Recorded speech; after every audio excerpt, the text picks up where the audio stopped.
afternoon. I'm going to call the meeting to order for the Raleigh Transit Authority. Today is August 14th, and it is 3:34 p.m. Thanks, everyone, for coming. It is good to be back after our break in July and have some nicer weather in August somehow. We'll start with introductions. Do we want to start on the end over here? Everybody, Colin Beamer, alternate member. Byron Leake. Mark Teague. Leo Suarez. Jen Truman. Tanya Williams. Linda Davis. And Johnny Thomas. Thank you, everyone, for being here. The first item that we have, of course, is approval of our June summary minutes. Is there any discussion, or I would entertain a motion to approve the June minutes? I make a motion to approve. I'll second. All those in favor? Aye. Aye. Aye. Thank you all. All right. Are there any revisions or additions to the agenda today? We do have one introduction we need to make. Yes, sir. Our new Assistant Director of the Transit Division. Would you like to do that? Sure. I'll ask Mr. Het Patel to step up to the podium and just give him a moment to say hello. He was officially promoted not too long after our last meeting in June. So I'll just let him say hello. I think everybody knows him already, but. Yep. Good afternoon, everyone. Het Patel. Been in this position now for about a month and a half. Excited. I've been with the city for 6 years, worked with y'all on the bus rapid transit side for this time, and excited about stepping into this role, growing professionally, growing the transit, and continuing to be part of Go Raleigh Transit as we grow within the area, the region, and continue to be a leader in public transportation. Thank you. Congratulations. Thank you. I always like good news at the beginning of a meeting. Any other revisions? Okay. We're going to roll right into the member advocacy opportunities. Obviously, we did not meet last month, so you may have had more time to attend things, or you may know of things that are upcoming that you are attending. Remember, this is an opportunity for us to talk about how things that we are attending that are related to transit, or things that we would like members of the public who are watching at home on YouTube to know that they can go to. So does anyone of our board members have something they'd like to talk about here? On October the 14th and the 15th, the Federation for the Blind and Raleigh Wake Council of the Blind will be sponsoring a 2-day event to recognize White Cane Day. Well, thank you. We will be meeting at the Legislator Building on that 15th, and then walking to Art Space. Thanks.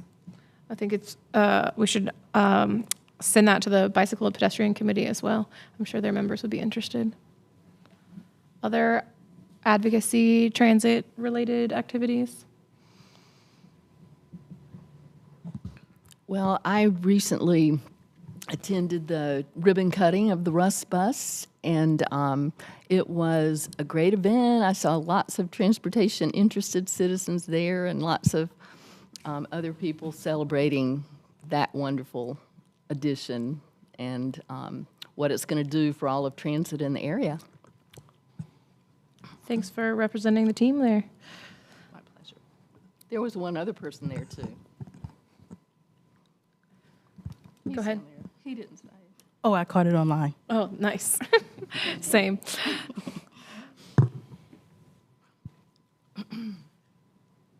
Awesome. I've yes, got sir. some upcoming meeting dates if you'd like for me I to would love present those. Okay. So on August the 26th, which is a Tuesday, the project development team or committee for the TPAC will be meeting at 1:30. The week before with our Friday update emails, we'll make sure that that's in that, and with a link if anyone wants to watch that. On the 28th at 9 a.m., the TPAC itself, the full committee for the TPAC will be meeting at 9 a.m. I believe that meeting is in person, although there will be a virtual option just to listen. And then later that same day, the afternoon of the 28th, the Community Engagement Subcommittee will be meeting at 1:30. And that one is usually virtual. Awesome. I know that we've said that as a board that someone from the board would cover at least the main TPAC meeting, which is that August 28th date at 9 a.m. Is there anyone interested in attending that meeting on our behalf for August? I will attend. Okay. Thank you, Mark.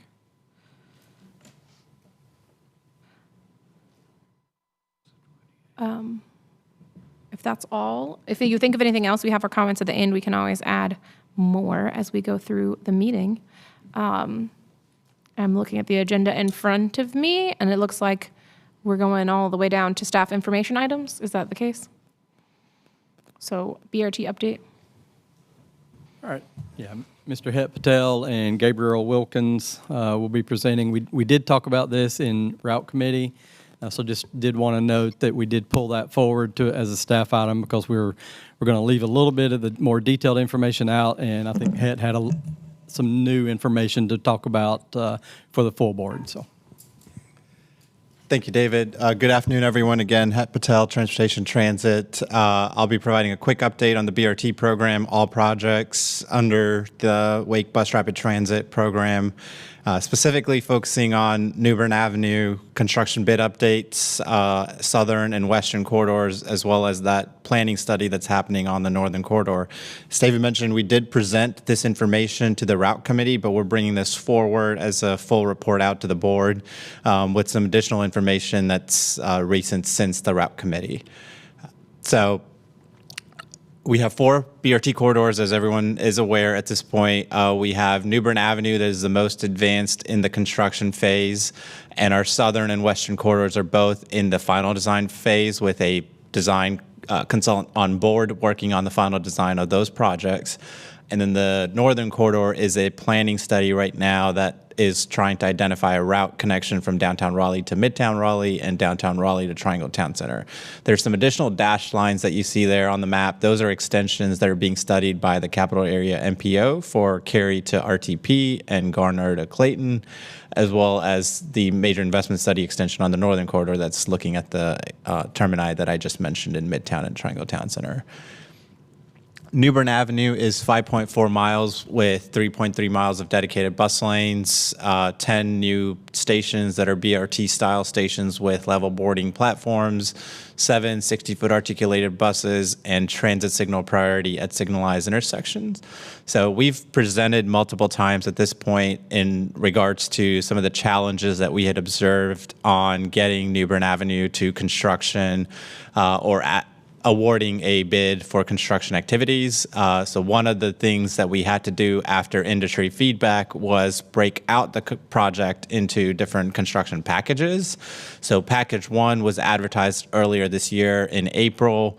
And since then, as of July 1st, that has been awarded to Riffenberg as a contract, and they will be beginning work this fall. So we're really working towards getting their contract executed right now.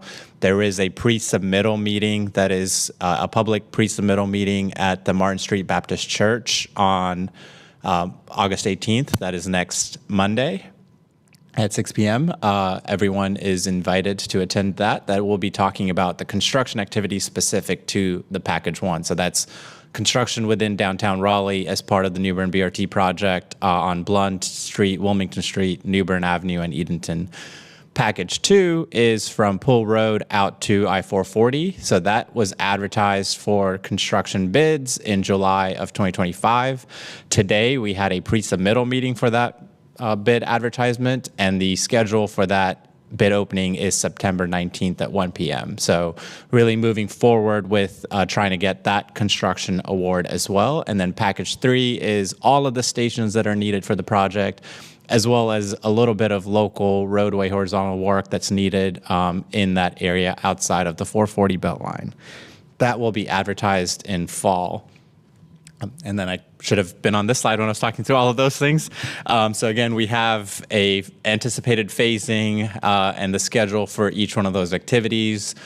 Package 1 is under contract routing right now, looking for notice to proceed by early September and getting construction activities started this fall. That will be a 30-month window for construction activities from the date of execution for that notice to proceed. Package 2, the bid opening is September 19th at 1 p.m. That is the more lengthier part of the construction activities at 3.5 years, so 42 months. That is really where the roadway widening into the median, the dedicated bus lanes that are separated from the general purpose traffic, all of that work is within Package 2. And then Package 3, which is the vertical stations work, will actually fall within that time frame. So that isn't a critical schedule path item, but it can be completed as the areas are ready for vertical station work to begin. That contractor can coordinate with the other 2 contractors to complete that activity. Southern Corridor is 5.1 miles with 3.8 miles of dedicated bus lanes with 9 new BRT stall stations and an additional 7 60-foot articulated buses that will be needed for that service with transit signal priority at signalized intersections. We're currently at 30% design for the Southern Corridor. That is being submitted to NCDOT for their review this month. And then we anticipate 60% designs in the early part of 2026. So that is really the threshold where we'll have a better impact of right-of-way impacts, property impacts as it's related to the Southern Corridor design.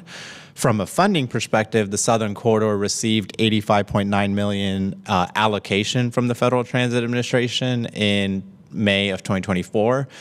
So what that really means is that funding is out there in the bank under Federal Transit Administration. We have to show that we are ready to move into the next step of the process by completing a risk and readiness review with the Federal Transit Administration and their project management oversight consultant before we can get a grant executed for those funds, the $85.9 million. We did get environmental documentation clearance as of April 2025 on the Southern Corridor. So again, we are moving towards that next milestone, which is 60% design and getting a better understanding of what the right-of-way impacts look like and going to council with 60% design in early 2026 to get more of that right-of-way acquisition process started.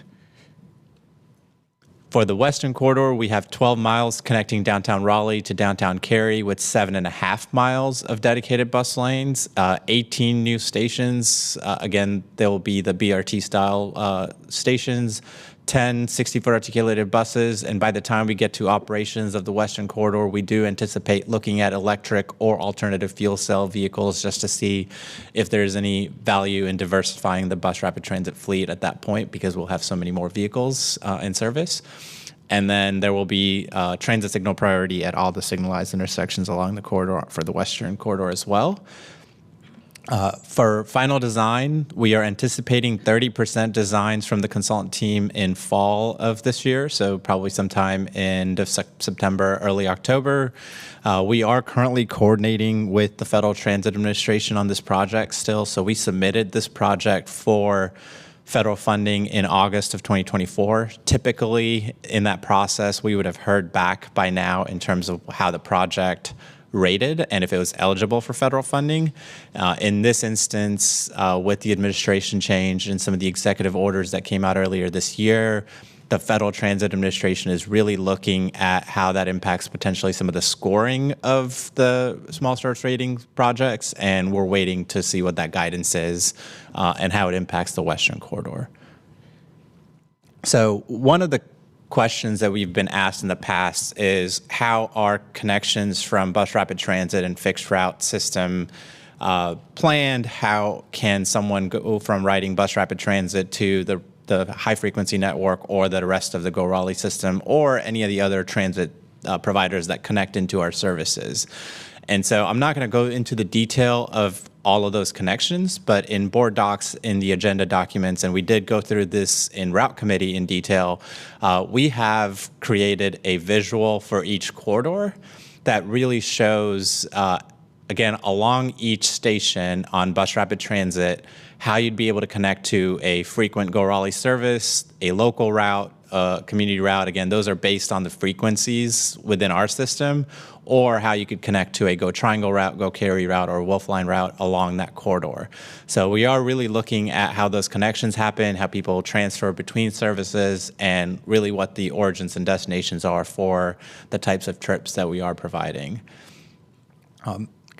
Moving on to kind of the last corridor from an update perspective, the Northern Corridor, this has been a planning study for a little while now. We were slowed down a little bit by the pandemic for this study specifically. It started in summer of 2022. We've completed fatal flaw analysis. We've completed an initial screening of alternatives and a initial phase of public engagement around those screenings. Now we are in the spring, summer of 2025 with the detailed screening of alternatives that's happening now that we will take to a second round of public engagement to try to get a route selection identified by end of this year. And that will go to council when we've completed the next round of engagement phase. So again, another visual that kind of shows the process of really looking at all the different roadway alignments that could serve as bus rapid transit style service on the Northern Corridor, coming out with initial round of alignments that were screened, then using public engagement and feedback to narrow it down to a detailed evaluation of 2 alignment alternatives that were moved forward, and then now we'll come to the end of that process in fall. Just highlighting all of the roadways that were initially looked at within the Northern Corridor. So the routes going out to Midtown are the roadways that can be used that are colored red or orange, and then the blue corridors are the ones that connect from downtown Raleigh to Triangle Town Center. Again, and we looked at it each corridor as a roadway segment and not necessarily an alignment, so you could kind of jump off and on in those roadway segments to really come up with a preferred alignment. And that's where we had 5 initial alignments that were investigated, and that went through public engagement. That for Midtown, then were narrowed down to 2 alignments that are being considered. And again, as I mentioned, this does not mean that we are picking 1 or 5. We are still looking at how a preferred route could potentially be a hybrid of the 2 routes, where you could start off on 1 and then go to 5 if that just makes more sense through the detailed screening of the process. And then for Triangle Town Center, again, we had 5 alternative options as well that narrowed down to 2 options. Again, the one thing to highlight here would be the route on Capitol Boulevard. Route 1 is one of our highest, most productive routes, and that is a route that's actually about to increase to 10-minute frequencies later this year, really showcasing the fact that it has some capacity needs for this type of service along Capitol Boulevard to Triangle Town Center. So our next steps for the Northern Corridor are, again, conducting that public engagement once we have the detailed screening completed this summer, and then having a locally preferred alternative or route that we take to council for endorsement in the end of this year. And I will be happy to answer any questions. LaTanya, I'll turn it over to you first. You guys talked about this en route, so do you have anything outstanding you want to bring up to the board's attention? Nothing, well, kind of. So we talked about for the Newbern corridor, we mentioned can other things be done at the same time? So if you want to talk about the hub on New Hope, that's happening at the same time. That's not being held up with part of the package. That is correct. So that was all along a separate project. We had an East Raleigh Park and Ride project that was trying to come online at the same time as the bus rapid transit service. And so that's nearing 100% completion with going to a construction bid advertisement in itself. And so that will be proceeding even package 3, likely from a construction perspective or station activity or station construction perspective. And we'll have a park and ride ready to use for the BRT service by the time BRT is operational. Thank you. Oh, and the other thing we talked about too is for the Western corridor, making sure there's no overlaps with the other existing routes along that. So looking at, make sure there's not triplicate coverage along that route, even though it's coverage, but making sure there's not duplicate stops or triple stops along that route. So that's part of the conversation we're having. And also considering that Go Triangle has added new routes, especially downtown, some points may be revitalized as well. So that may not be on the map, but you can kind of see that now if you look on the sites of the new routes that's been added or shift over to the Russ station. That makes sense. I'll ask other folks for questions. I think my question is in line with some of what LaTanya was just saying, and it's sort of just procedural.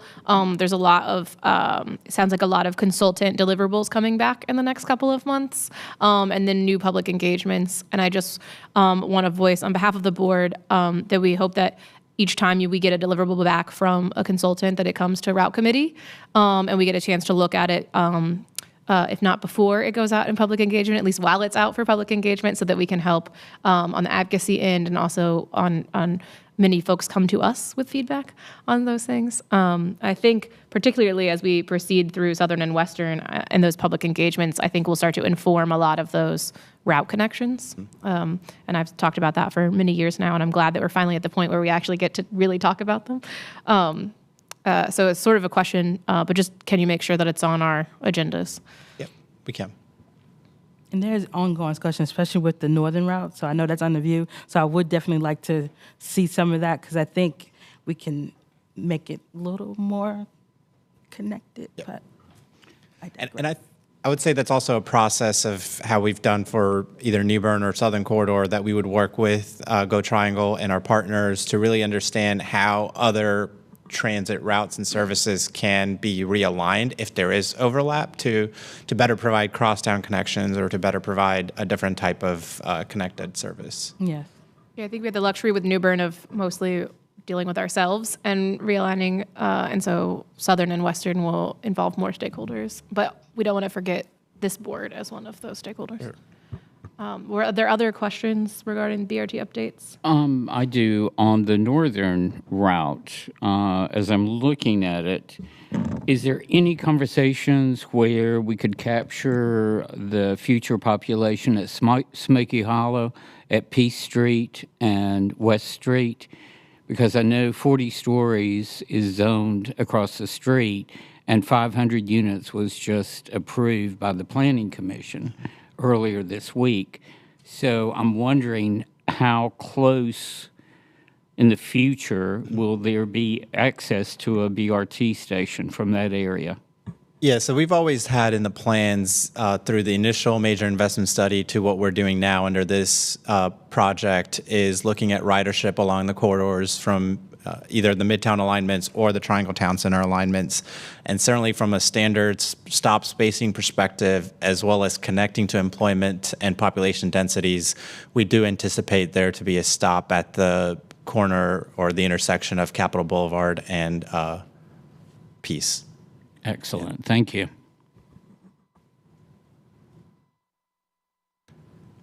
From a design perspective, again, right now that's a planning level assumption. Once we get into a preliminary design and engineering, that's where we would really be able to tackle exactly where that's located in that intersection or on what side of the road, far side, near side. You know, a lot of the decisions from an engineering perspective get kind of codified in that process of preliminary design and engineering. As long as they have just a couple of blocks to access, that would be my objective. Yeah, and I would say, again, we're certainly also working with our parks team that's working on the Smoky Hollow Park development to make sure that there is good pedestrian access to and around these sites, so that when we potentially come in and make improvements for a BRT station or even a fixed route bus station that's on Peace that's connecting to either Glenwood or Routes 1 or Atlantic Route, that we're able to have good access across. Thank you. Other questions? Yes. In the future, do you think there will be a northwest corridor for Raleigh? So what I would point to is the most recent Wake Transit Plan update that's being completed now has a vision for the next generation of bus rapid transit projects, and that's about 5 to 6 corridors that are being considered.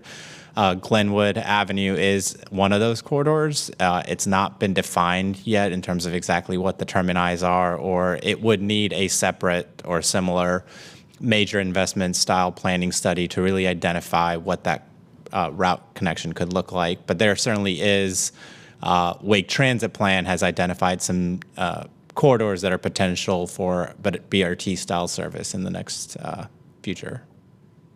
Thank you. Other questions? Definitely appreciate this update.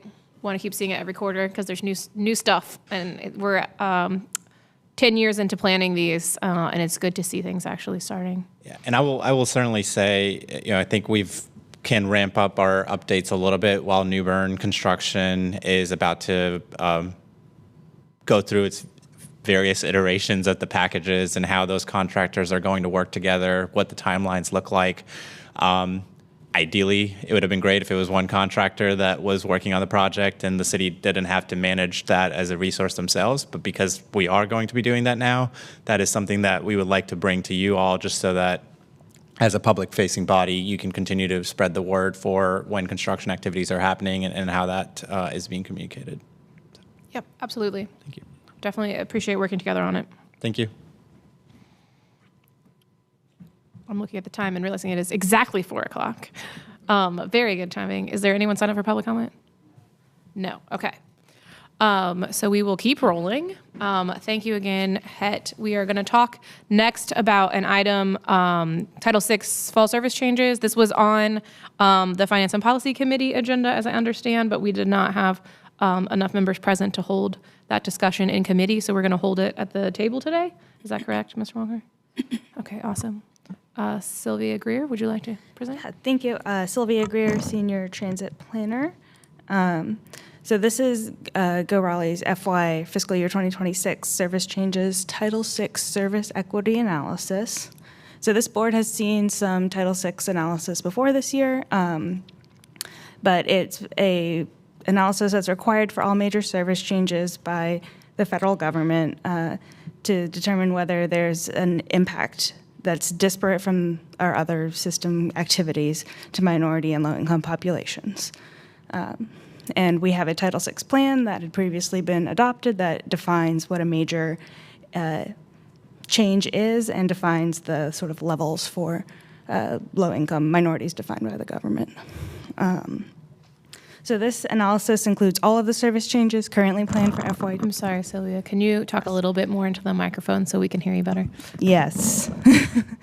So this includes everything planned for FY26. And the ask here is that this full report is attached to the agenda for today, and I'll give the presentation today, give you a chance to read it in the next month, and hopefully approve it in our September meeting. But our proposed major changes for the coming year are to route largely frequency updates. So we have an increase in frequency on Route 1, an increase in frequency on Route 2, an increase in the span of high frequency on Route 7, a fully new route on Atlantic Avenue, an increase in the span of high frequency on Route 15, an increase in frequency on Route 17. This is minor, but an increase in frequency on Route 33L. And then a change that is a discontinuation of an existing peak-only express route and replacing that with microtransit that we've been developing with the town of Fuquay-Varina. Overall, this is a change to less than 5% of revenue hours or miles within our system. This is just kind of a look at the system that's proposed for FY26, the dashed line being routes that are being impacted. And here's the FRX. All right, this is the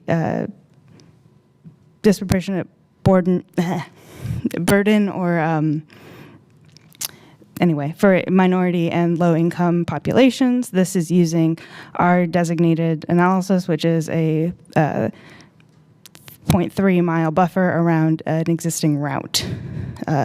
So it turns out that all of these changes have at least one of these that fall outside of the threshold for our system average.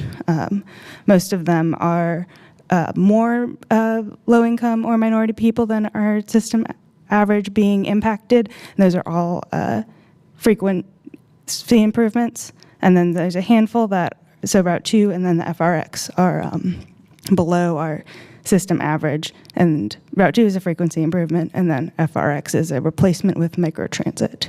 So this means that we have to consider mitigation strategies for the routes where there's a more of a burden or on minority or low-income populations. And luckily, the mitigation is sort of baked into all of these because they're an improvement. So an improvement in frequencies means that there's a shorter wait time, the bus is less crowded, and it's a better experience for the rider. There is sort of the potential downside of increased emissions in a community when we increase frequency, but the vast majority of our buses are renewable energy, so that's not a problem that we need to mitigate, or it's one that we've already mitigated, rather. And this is a kind of zoom in on that proposed Fuquay Arena zone with the routes that it would connect to also shown, and those two routes combined, actually each of them separately and then also combined, have a higher number of trips to downtown Raleigh each day. Okay, so we'd like you to receive this as information, and then in accordance with our Title VI policy, there's supposed to be a an opportunity for a public hearing, which could go with next month's vote on this plan. Thank you, Sylvia. I know we've seen Title VI reports before, but we've got some new board members. So if anyone has questions, now's your chance to ask what we're talking about. It's really great to see Title VI reports for adding service. Those are always my favorite ones. Can I ask a quick question? Go ahead. Question being about the new route that's on Yes. Atlantic Avenue. I think it was the last slide, it mentioned how it might be affecting Route 1. Yes. Can you talk more about how that might impact positively, negatively? Obviously, Yeah. Route 1 is our busiest, so how would that impact? All right, you can barely see it here, but Route 14 Atlantic, we've proposed to take it out of downtown on Wake Forest Road. Currently, Route 1 goes out of downtown and into downtown on Wake Forest Road. That stretch is their lowest ridership stops on Route 1. So our proposal is to replace the Route 1 service to this area with Route 14's service, so no one's losing service, and taking Route 1 right out of downtown and into downtown on Capitol, which is going to increase the speed that people are getting to and from their destinations. Excellent, thank you. I'll say that also mirrors what's anticipated for the BRT service to be doing. Okay.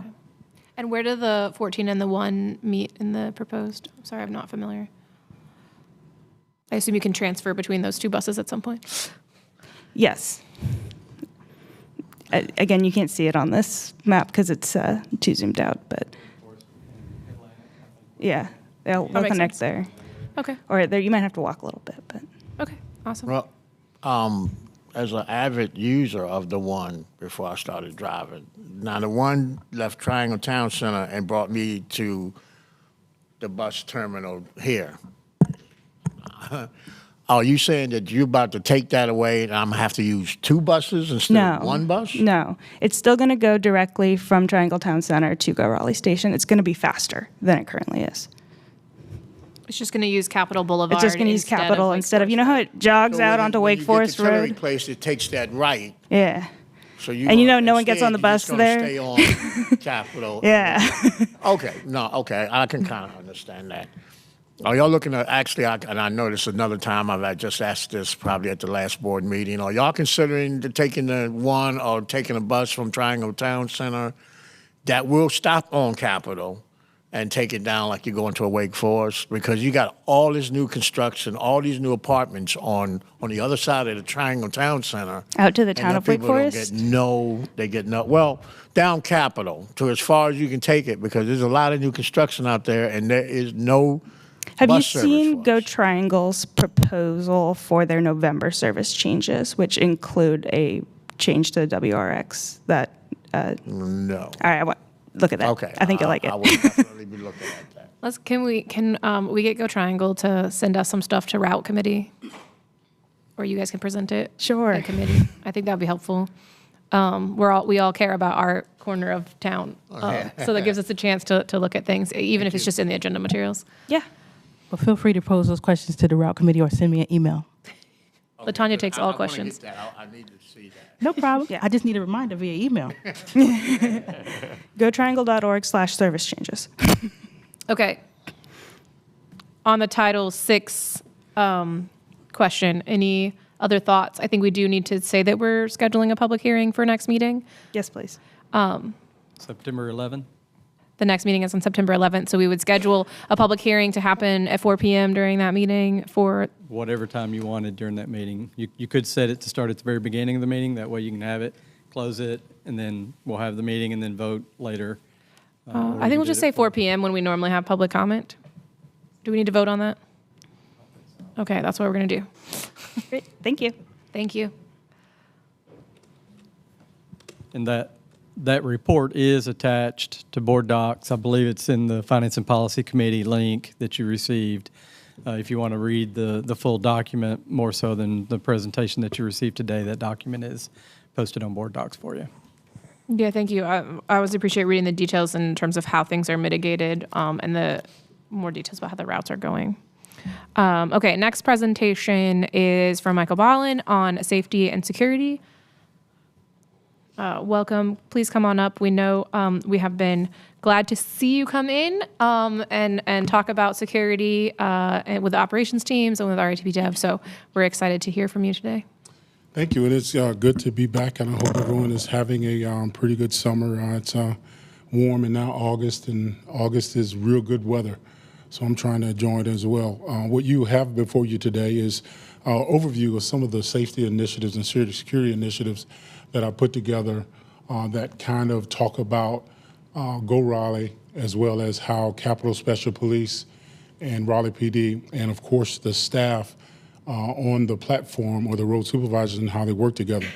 Because one of the things that I realized as I took this job over a year ago is that being able to navigate between, I would say, those three entities or those three groups, because my job and my goal was always to bring them together and use the Tuckmans, if I could say that, the Tuckmans group development. And I think we're now kind of moving away from forming and moving into storming. And that means that forming, everyone had to realize the culture change, realize where we were, and then now we're working on trying to storm and put those things down so we can really build, I would say, some very strong partnerships and unify ourselves around very serious protocol. The partnership with Capitol Special Police, as I said before, has really gotten stronger. Even though, we have Capitol RPD as well as Go Raleigh staff or RAPTT Dev staff, they have their vision and what they're working on. I have worked on creating an overarching vision about safety and security so that way they understand that we're kind of all on the same page as we're working. One of the things that have helped us a lot, and if anybody knows anything about making sure that people know that you have brought into where people are and what they're doing, the Craig building coming online, that little building right there on the breezeway has come online, and it has actually increased, I would say, the presence of RPD in the tunnel, as well as giving their response times, cutting down the response times from if they were on the perimeter working or if they were handling some kind of emergency call within the city. So that Craig building has been a very vital role. It plays a very vital role in how they're now responding and increasing their presence. And so that building is not just for them because they share that space with Capitol and the other operators. And just like anyone, when you get a new place, everyone now is trying to figure out their own corner of the room so that way they are, they're able to work and function very well. But the Craig building was a big piece of how that bringing this group together helped them realize this stake in this is by putting them in a place in a location, saying that, we need you and we want you there. The other thing that I've done very well, I would say, is last year I talked a lot about de-escalation. and talk about when you say Go Raleigh staff or RABTD dev staff, or de-escalation is very important. We know that in this 21st century, we know that when operators, platform staff, road supervisors, when they're dealing with people, passengers, they're dealing with people who come from all walks of life, and there are going to be incidents where there are going to be engagements where those engagements can turn into critical incidents. And so that de-escalation strategy and the training is wrapped around understanding triggers and conflict, understanding how you can then take those core techniques and then focus on how to disengage and go back to the work that you are called to do, which is getting people, moving riders from one location to another in a safe manner. And so we have good dialogue when we do this training, and I've been doing it over maybe 6 or 7 months now. And it has really, I would say, turned the curve on what it looks like when there's engagement between an operator or road supervisor and riders, or any person for that matter, when they're dealing with a conflict. And conflict management, and what we know about conflict is that we all deal with some type of conflict. You know, because there could be some conflict in the room right now with how my jacket looks, and you have a problem with how my jacket is, but you have to manage that conflict. And so the goal with the de-escalation and the conflict management is to teach that, you know, there's going to be conflict, and when you have that conflict, then you deal with it, but you deal with it in a positive way. So that way, because the end goal, again, is making sure that you are operating in a safe manner. Because unpacking de-escalation is that we know that physically that things happen to the body, is that when people get upset, when their emotions run high, then people get tunnel vision. And what we never want to happen, and what I really stress, is when operators or road supervisors or whomever is in the class, when you get tunnel vision, you're going to start to miss the big picture. And so I outline it to say, because if you get tunnel vision and you're operating, you know, these large conveyances, these buses, and you're driving down the highway, then you may miss that stop sign. You may miss that stoplight. You may not see that person who's waiting for the bus who steps out in the curve. And you may not see it only because your emotions have run so high, your blood pressure is up, and you haven't managed the conflict within yourself. But then that leads me to the other training that I'll be setting out this year sometime, which is de-escalating me. Because one of the things that I've realized, and one of the things that they've realized and they've talked about when we've talked in these group settings, is the emphasis on that if there's an escalation, then actually, you know, people, if they escalate, then they can escalate by themselves, and I don't have to escalate with them. So de-escalation me is one of those trainings that's focused on the minute your feet hit the ground from your home, and when you look in the mirror, recognizing where you are mentally as you get ready to prepare yourself for work. It seems like it's, I would say, out of touch or maybe a little too much, but I think everyone in this room can agree is that how we are in our homes and our attitudes we bring with us at work. We bring those attitudes with us. If it's a positive attitude, we tend to bring them with us, and then it affects or impacts how people deal with us and how we deal with other people. So de-escalation me is really about looking at self-awareness versus de-escalation as being situation awareness. And so as you know, we look to start those trainings in the end of August. I'm looking to get a big, I would say, a response from the operators as well as from all the staff, because I know they see the value now from de-escalation and how de-escalation works in conflict management, in them looking at themselves and evaluating their behaviors, evaluating their situations, and evaluating to where they can manage those things and then avoid, I would say, the catastrophic event or just a simple assault. Because we know any simple assault is never simple, but it starts somewhere. And if we can see it situational-wise before it comes, and then we can recognize where we are in the role, then we can de-escalate ourselves. RPD, I would say, Raleigh Police Department has really, I would say, begun to step into the role, as I say, based on Tuckman's group dynamic or group development growth. You know, they're starting to storm as well with us. And so they've been working on developing, I would say, that transit unit.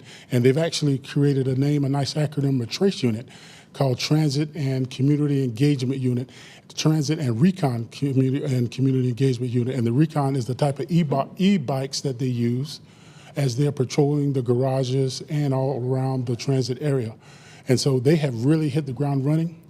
Their police chief actually came out to our location on Pool Road and had a great conversation with us and our operators and our leadership to talk about his vision for that unit and how he wanted to engage, and the feedback that he received from our end, or the end over where I'm on Pool Road, is that community engagement is much needed, because anybody knows that when you're engaged with the law enforcement, you're engaged with those entities, though, that enforcement piece, that security piece, you want to feel like you're safe, or you want to feel like you're heard. And so the chief really made sure that they understand that this unit will be doing a lot of engagement, but also they're out there in the parking garages around that area and that perimeter, and making sure that they are being very visible. We've also started using, or they started using, our school resource officers, which is by design. Because school resource officers, their focus are schools and kids and families.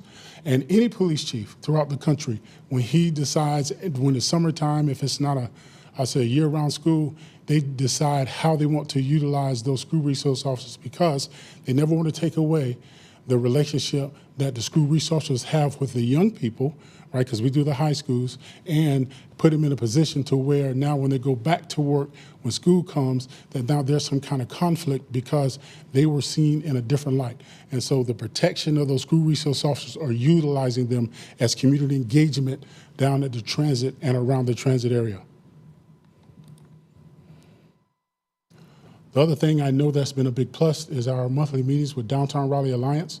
And in that meeting, you know, it's Renfro Security, as well as the DRA ambassadors, and Mr. King, who really has a lot of synergy around the room. He engages us and asks questions, and whatever the problem or the issue, if it's someone that they've seen or identified that may have who may have been in a position to where they've got to get in contact with Renfro or got to get in contact with Capitol, then what they do, they coordinate. They have coordinated meetings there in the breezeway with Renfro and Capitol, as well as RPD, to talk strategy, to talk about other personnel or all the other matters, because they realize that if they don't communicate, if they don't have that line of communication going, then it'd be easy just to miss something. So we're always focused, especially through that meeting, on that networking piece and that problem-solving piece, and also trying to impact the downtown area, because that's that trace unit well within the vision of the Raleigh Police Department, is working that downtown area crime statistics data, so that way they're kind of involved at a higher level, even though they're focused on that transit unit. So we understand that that footprint is very important, not just to the people that work there, but the people that play and live there and the people that ride there. And they want to make sure during that meeting that we are focused and we're doing it and we're still collaborating. Now, I will say, I believe that as we're storming together, we'll start seeing more unification around, I would say, some protocols, because we've talked about it already, because protocols will drive you where you are in a positive way, because protocols that are not there in place, it leaves too much to question. And then you go all the way back to some kind of forming based on that group dynamic or group development and trying to figure it out. And we don't want to have to figure it out. We want to talk about it now, create that protocol and put it in place so that we know this is the proper response when we're working and when we're going forward. As a summary, to continue to commit to safety, service, and public trust, to expand de-escalation training, you know, to everyone, to all that are part of our group, to enhance law enforcement partnerships for proactive safety measures. And the one thing about that enhancement of law enforcement, you know, there are other law enforcement groups who want to partner with us, and I've been, I would say, very critical based on what that looks like. And what I mean by that is that we do know that when people ride, especially at the terminal, you get all walks of life. And what I really want to not do or try to avoid is that when people come to the terminal, they're always thinking that they're under the eye to where you have someone like community corrections that are there and they're looking for people, because people have been absconders, right? We do want their help. We do want them to be partners, but we want to partner in a right way. We want to partner in a way to where they know that, okay, this is the goal here as we are developing what it looks like that you're working with us. But what we're trying not to do and we don't want to do is have a negative spin on this, because it'll be easily, with the optics, looks totally different. And then I think that hits us in a different way. And before you know it, you're sitting somewhere trying to explain yourself on a national television about why you did what you did. And people, then there's a big outcry. So the Downtown Raleigh Alliance, and also the increasing that, and then strengthening our collaboration throughout that meeting with others as well, I believe is our next steps. Questions? I know I said a lot, so I'm here. Thank you, Mr. Barlin. I'm sure we have some questions from the board. I'm going to start on this end, and we'll just kind of work our way this way. Yes, ma'am. Before you go Go to ahead. questions, if I may add a few Yes, sir. bullets, just kind of spinning off from some of the things Mr. Ballin presented. So he mentioned the monthly meetings that have been coordinated by the DRA. That's a collaboration of anybody that's providing security in the downtown area. They get together on a monthly basis. Michael attends those. When I'm available, I attend those. He mentioned all the folks that do. One of the things that has evolved from those monthly meetings, and Michael touched on it, but he didn't dive into it, so I want to dive just a little bit more, is a daily meeting, situational awareness meeting, and I think they actually meet at the top of That's correct. the breezeway there, right below the Craig Building.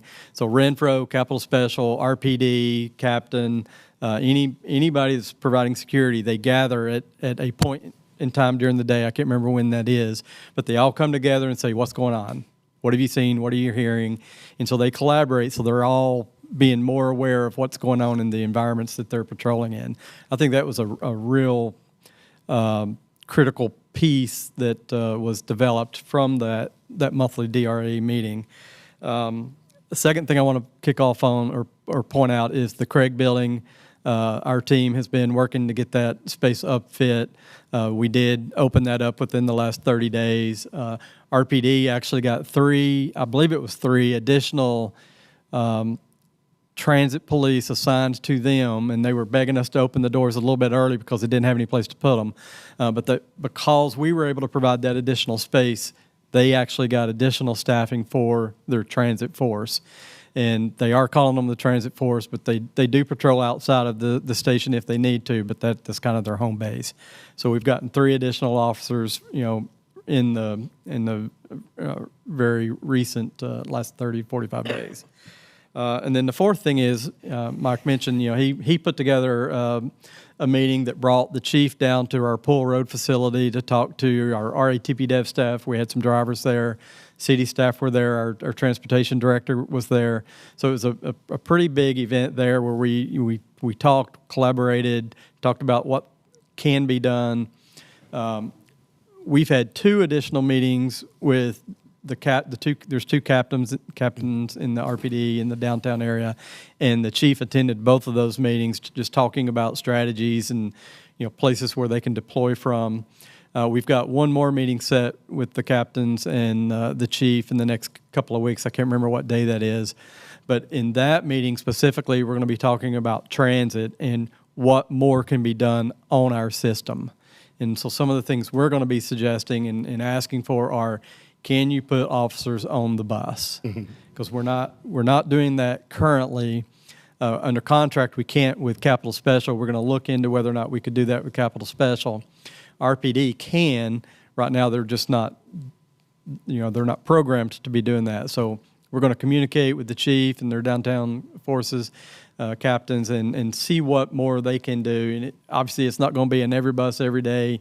It may be a couple of times a week or 3 times a week, but just having that additional presence in small bits and pieces is going to, spread wide and far. So just wanted to add on a little bit of additional stuff that our transportation department is doing in collaboration with RPD. So Definitely appreciate that. I'll go to questions in a second.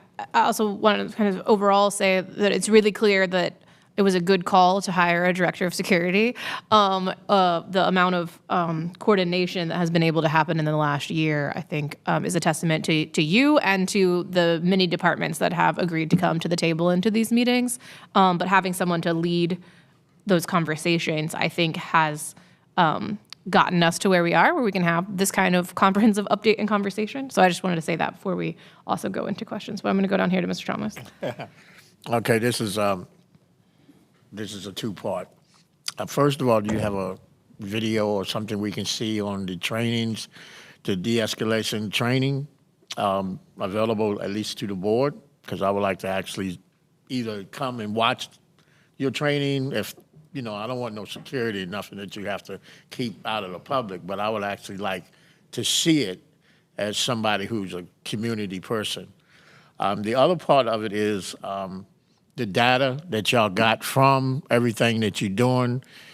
Do you have something that is from the community, like the community response? I'm not talking about what transit is saying. I'm talking about something that is from people with lived experiences that are riding the buses, people that with experiences having communication with law enforcement, all of them that are involved. Do you have data, both positive and negative, Of course. that says, hey, this is what's going on, these are some gaps, these are some issues. We're gonna bring these people to the table too, because they should be at the table. Yeah. And all of y'all discussions to kind of work this out, and can that be made available to the board for us to review?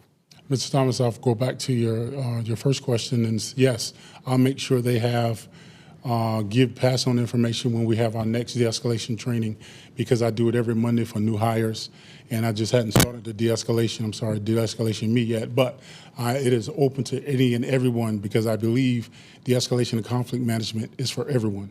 I believe that everybody can use, from the operator to the person driving in traffic who feels like they get a little hot when they're driving in traffic and they need to calm them, de-escalate themselves because they get escalated. So yes, sir, I'll make sure you get that information. So I would love for you to come out and just surprise me and just sit into a training. And hopefully when you do, you just are open to talk just as everyone else is as well. And you don't have to not participate, so it'll be fine. And the second one, I will address, because, you know, we realized that one of the last times I was here, we talked about data. And so because I'm the one-man guy, I've been talking with Raleigh Police Department about looking at putting together some analyzations on how we get that information from community members, doing surveys or whatever it may be, so that way we can bring that kind of information back. Because I think any organization, any business organization, when they want to know how well they're doing their brand, of course they put people out and they get feelers.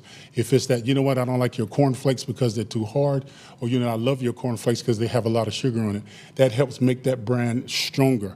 And it also helps you to look at those weaknesses and those opportunities, so that way you can use them to build a better platform or to build a better outcome and performance. So yes, sir, I am in talks with RPD, because they have the resources to do that data mining, to do some kind of, I would say, analysis.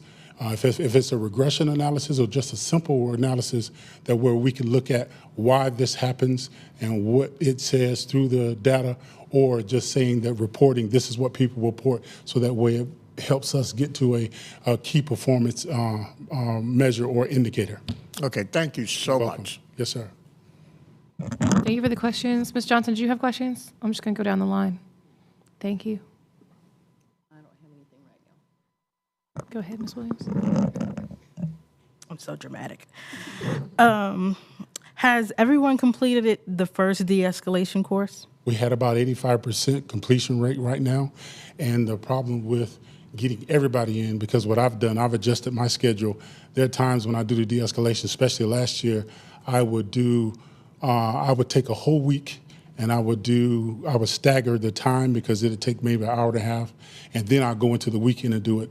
And if you know anything about operations and about operators, the way they run routes, it's either hit or miss. And so I had to do a lot of adjustment myself. And so that small, I would say 20%, 25% that I've missed, you know, I'm still getting them in as quickly as I can, and either they're coming to the new hire or they're getting some portion. And so one of the things that I've been talking to the executives about over there is probably providing some online propositions or online training for those who cannot just make it based on their schedule. because I find that a lot of people, if they're not working their regular time and then they're in between their breaks taking a rest, then they're working overtime and they just can't find that time. And so I have to be aware of that. And so that feedback has come back to me. And so I'm trying to adjust and make sure that I'm able to do that as well. It's mandatory? Yeah, I don't know about mandatory. Well, yes, it is. I believe so. The deputy general manager is here. He can definitely speak to that. So let's confirm if it's mandatory, because it's been a year.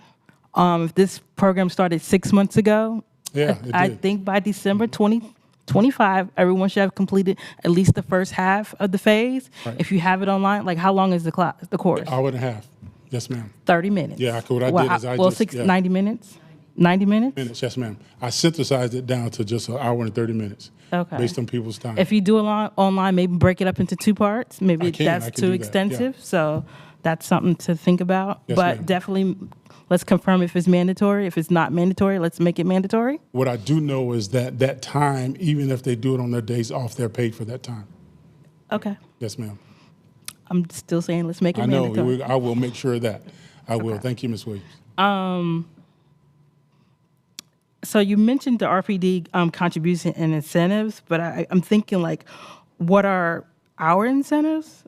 Because you're mentioning them, like what are your incentives, and then what are some of those action plans? Because we're talking about high level, I guess I'm missing like what have we done? And I think Mr. Walker mentioned that, but I think we're missing some of the action steps that actually have been implemented within a year. If you could unpack that a little more, because I hear what you're saying, but I need to hear more in detail about what we have We done. as in you particularly. I don't want to hear about the other organizations because the RPD incentives are citywide. So like community engagement, they're doing that everywhere. Right. So I just want to make sure that we're not missing just focusing on downtown, but focus on the whole operation. Because we got to think about not just downtown, but we got to think about the operators and the passengers. That's correct. Not everyone's downtown.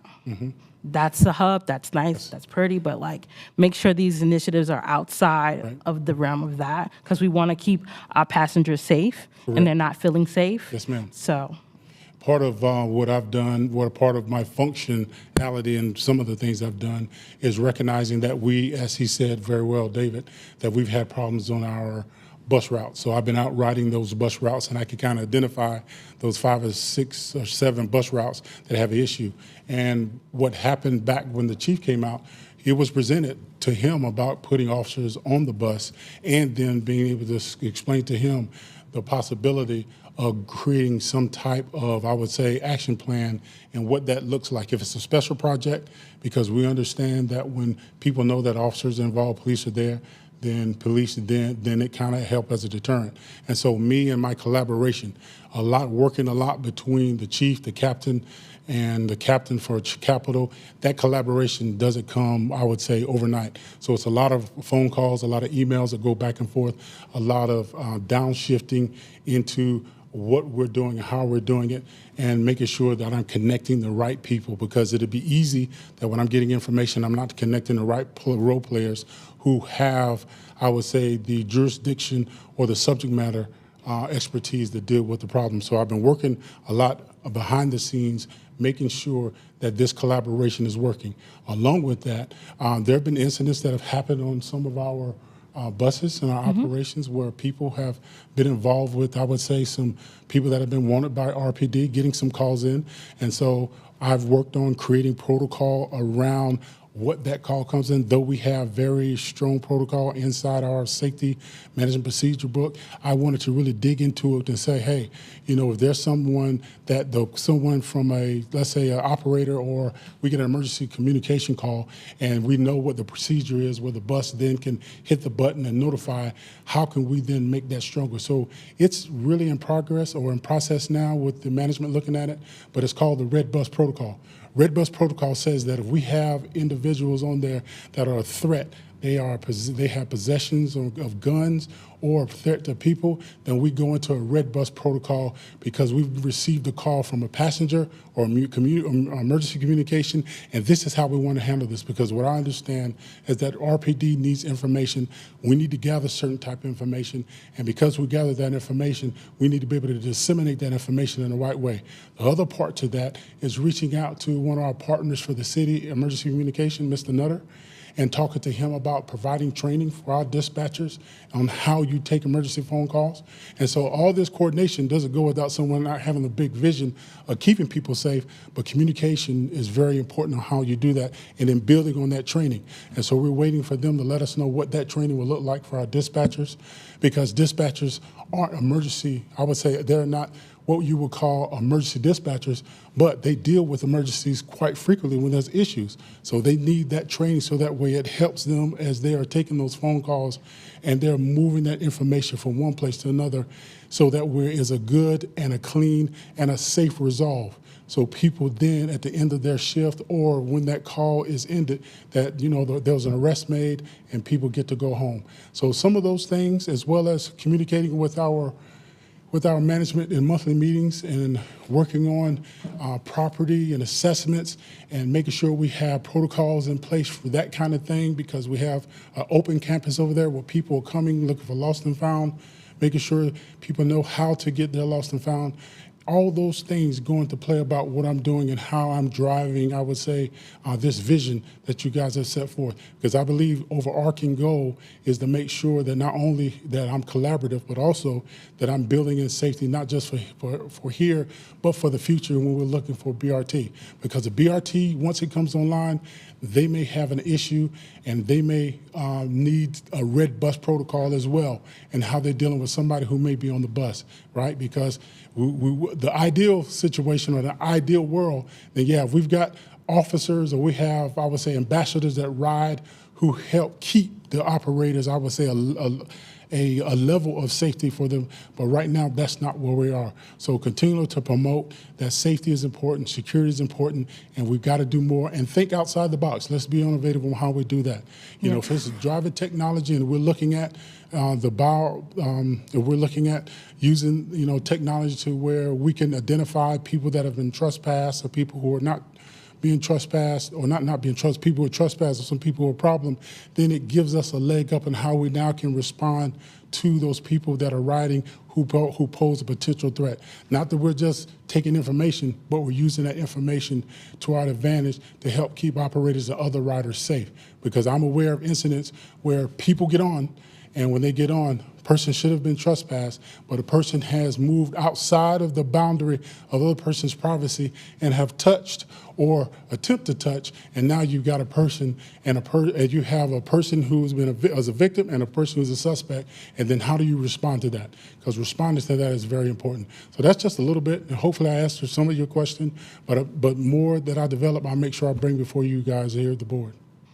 Yes. So having protocols, but let's make sure some action items. So like if those protocols you suggested are not moving along, you know, let us know what those are or what some of the action items you will like to happen or something, but I digress. You mentioned having different agencies at the bus station, say Moore Square. People may feel intimidated by that. Yes, I don't think they would, because we're not visually seeing officers there now.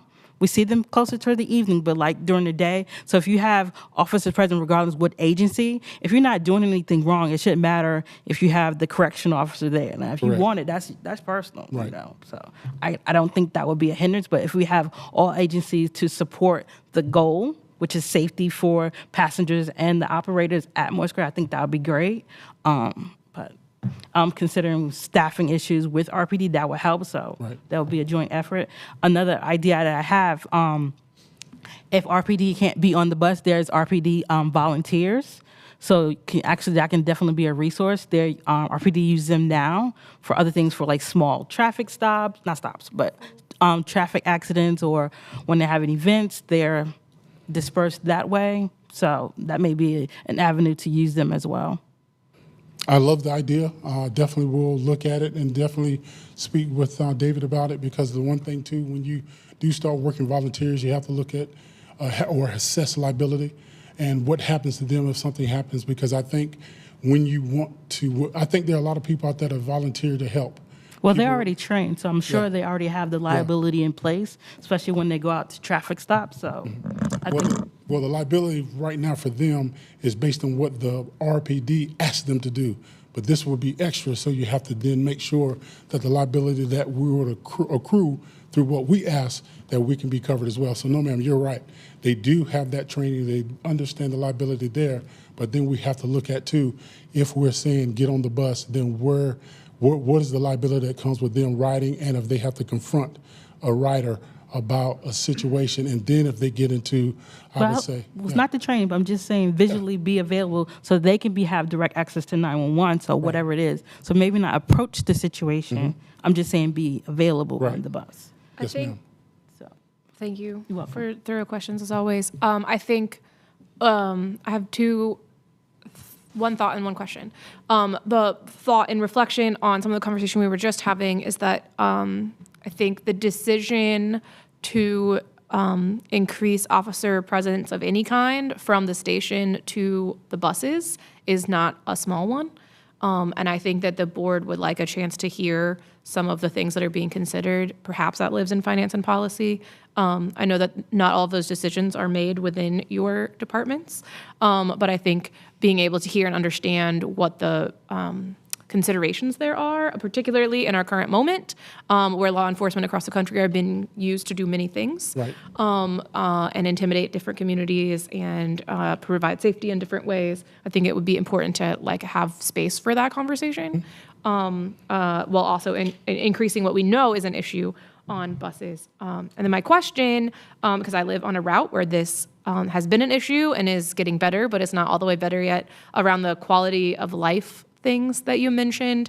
Drug use at bus stops and on bus stations is still an issue. Using bus shelters as shelter for folks that are experiencing homelessness is still an issue. And I think, isn't going to go away overnight. But I'm wondering if you could speak a little bit more directly to those specific things, and how our system is reacting and accommodating them. Well, thank you for that, because you reminded me of the conversation that I just had not too long ago, last week actually, with Lieutenant Lamb, who was calling me to talk about his role, because his Major Lockhart, Renee Lockhart, said to get in contact with Michael Ballin to let him know that we're in full support of looking at those bus stops. So they are aware of those issues and those bus stops and want to, I would say, full court press. I'm glad the memo got back to you. Yeah, full court press. Well, let me say this, Ms. Truman, not to take away what you said, the memo getting back. It was an issue when I got here from the operators, because they talked about it. Operators talked, and when I rode, I would see certain bus stops that had a lot of activity, criminal activity, and me being, again, trying to coordinate these activities, I can't, and I wish I could, say, hey, go work this. So I have to hopefully present myself in a way to influence the decision of one of those, I would say, resources to say, yeah, we need to take this cause up. And so I have to map out a great vision why it's important. And so Major Lockhart, again, reached out to me through Lieutenant Lamb to say that they were all in to work on those bus stops that have those issues, potential issues, because they understand that there's a lot of quality of life issues, from loitering, from drinking, to drug use, and then at some prostitution. And they want to hit that right where it is, because we understand that when people ride transit, whatever the problem is, it gets on the bus. And when it gets on the bus, it's mobile. And when it's mobile, then it's a different way that you have to approach it, because it's moving from one location to another. So yes, ma'am. So hopefully that there answers your question, and I know in the future I'll be able to give you more, because I'm still looking to find, that action for them, what they are willing to do, but they're brought in and they said they're going to support me on this initiative of working those bus stops. Definitely appreciate hearing that. Yeah, I think as you give future updates and have conversations with them, I think updates from, RPD's focus on those bus stops and Acorns and that program as well is useful. I'm going to keep going and see if anyone else has questions. Mr. Teague? No, thank you. Anybody else? I have one quick question. Hopefully it'll be quick at least. That's okay, sir. The training that you mentioned, de-escalation training, I think is incredibly important. It's life-saving training. I'd love to share Johnny's interest in seeing it and seeing how it's done. One of the things that occurs to me is, with that many stakeholders being involved in downtown security, how are all of those different agencies aligned in de-escalation techniques, because at the end of the day, the average citizen doesn't see 6 or 7 different agencies. They see a body of people who are all committing themselves to the liability of enforcing security. So what does that information sharing looked like across, as you all have collaborated through the Right. Downtown Raleigh Alliance? I love the question because it's something that I spoke about at the end of last fall with Capital and RPD, because I recognize that when you form, you've got to have a synergistic effect on certain things that happen in one location, but also training. Training is important because when people start to train together and they build these relationships, then the outcome of that is the performance on how they are relating to each other, and then misinformation gets cut down because they have this understanding of how they work. So I've been talking to RPD because I'm quite aware of their de-escalation that they created. Maybe about 2 years ago, I was part of that staff when the state decided that they wanted to do more, and RPD had de-escalation, but then they delved into it to build it out. And so what I know is that getting them all in the same room together to form, I would say some 4 or 5 guiding principles that kind to unify us around de-escalation helps. And so that's part of that next part of storming together. And I'm there, and I'm glad you asked the question, because I haven't forgotten that in order for a group to work together, there has to be things that tie them together in unity or unify them. And de-escalation and how it's done and what it looks like and how everybody does it plays a very important key, because you wouldn't want somebody to be doing one thing, another person doing another, and then they're off page, and before you know it, then, well, he didn't do this or she didn't do this or that way. It can't work that way. And I believe it's been working that way for a long time. And so this next phase, this is coming to where we can sit down and we can talk about how we form this de-escalation training and how we unify that de-escalation concept between all three. Thank you so much. And you mentioned the methodology being used as the Pollock peace building method. Is that what you mentioned? There's Tuckman? Tuckman, thank Yes. you. Okay, thank you. You're welcome. I just wanted to clarify, make sure I had that right. Oh, yeah, they teach you that when you're spending thousands of dollars in business school. Yes, sir, they do. Yes, Mr. Thomas. Okay, and I'll make this very So quick. you don't have to make it short. Okay, first, Over do you here. have any statistical data on the response times of Raleigh getting to emergencies? Like, I've been on 2 buses where there was incidents. and Raleigh at PD? least 20 minutes. You mean Raleigh before- PD? Yeah, before the bus. No, sir, I do not, but we can get that. Okay. And like Ms. Williams here, I believe that if we see something as bus riders that, and on this board, that we should always, if we can give you a little bit of heads up or advice, we should, and I respectfully do this. One of the things that I don't know if RPD watches the videos that are happening on the bus, because y'all got cameras on the bus. We do. I have seen criminal activity on the bus. Right. And I've actually had to tell people, you're being videoed. And the reason so much stuff happens is that's never advertised. And I believe now, if the transit will work with you, that you need to put on there, RPD has the right to watch any videos on this bus. Right. When people see, oh, damn, now the police is watching me? I don't care. I'd rather that video instead of you putting another human being on the bus. Right, right, Because that video can go into a courtroom and cannot be denied. correct. But interaction with the police, they can say, oh, well, no, he singled me out or something like that. You know how that gets. Right. But them videos are extremely strong. And I've had, I was on a bus with Heard a some guy bus that had- drivers say that too. Yeah, I had a young man on the bus, 16 years old, had a gun with a banana clip. And me and the ladies on the bus saw this. And he had it in his sweatpants, and just the handle was hanging out. But, nobody picked up the phone and do nothing because Right. nobody wanted to Nobody- aggravate him. That's correct.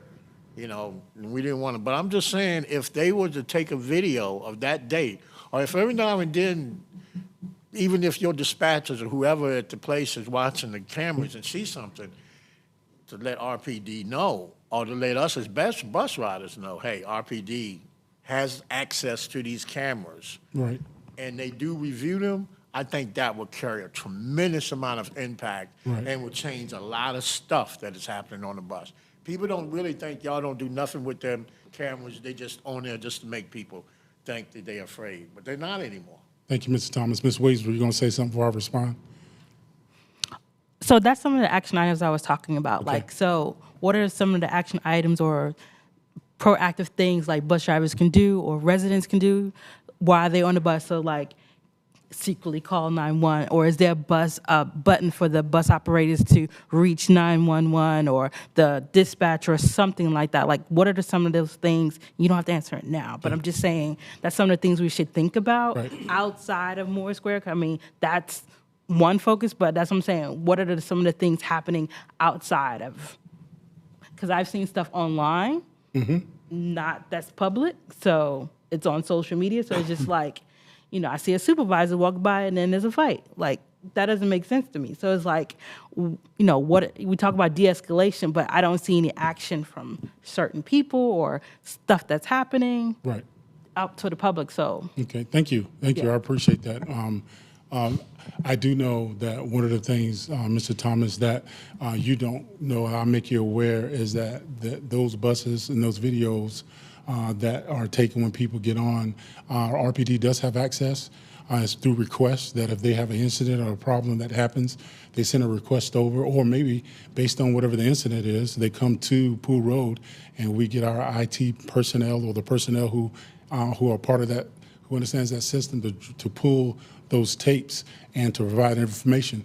Great case in point, when there was a incident here recently from the news when the FBI was looking for that missing person. The FBI called down and reached out to us. They come to our location and they wanted to run through that bus footage to see if they can identify or to get some better feedback from where this missing person was. And so it does happen. But I believe what you're all honestly asking about is creating a initiative to where there is someone on RPD side that is always watching the feeds that come in through the bus. Now we're getting ready to have a meeting I'm planning next month or so with the Raleigh Police Department, with some people here in transportation as well as people over there IT, because their system, their Fuses system, and if you're aware of that, they've gotten their business people and residents to buy into the Fuses so that way they have access. And so we're going to sit down and try to haggle and figure out what that looks like, because we have a system. But the problem with our system is that if you give so much over to the system, then you lose so much on this end. And so we've got to sit down and figure out what that looks like and how we can move forward, because I believe David has said that, hey, it's all about being innovative and out of the pocket and how we can figure out some of these things. But also we want to maintain the integrity of what we do, especially for what they do as well. So that way, as we can figure this out and we move, then we can figure this out and we can move together in unison. And it's not that it's like pulling teeth when you're asking for information. And I find that when people are siloed, then people pull teeth trying to get something, and we want to, and that's my job. I'm trying to be a dentist right now and just fix and put fixtures in and just fix things so that way we can all smile and be happy and go down that road.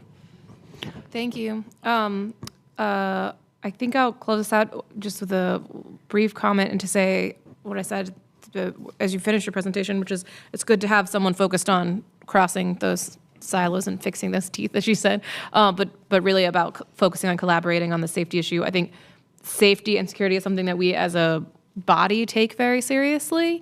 And a couple of the things that we are actively working on, I think, touch your work. So I just want to bring those to your attention. The Finance and Policy Committee is actively working on the Code of Conduct to update it. It hasn't been updated in many years. And so they're actively taking on that work and have gotten some feedback back and forth, but would appreciate your feedback as well on things that come up and should be included in that. And then as part of that also, I think I hear in what Mr. Thomas is saying, and I know marketing has already talked about once the Code of Conduct is done, how do we actually teach it and educate people about why there's a Code of Conduct on the bus and what it is, and you're on camera, and so you better be following it, and all of those things that we can communicate. So I think from our work with staff, those are two places that we could touch and overlap your work that I want you to keep an eye on. Thank you, Ms. Truman. In this way, thank you for what you guys do and how you actually have seen the vision for this job. And I would ask from my end to you that, if there's some action things that you see, information that you have, please provide that information and give it to me and submit it so that way I know that there's something clear from the vision that you have that I can then implement and coordinate and network, because I think I'm just as strong as the data that, or I'm just as strong as the action steps that are given to me.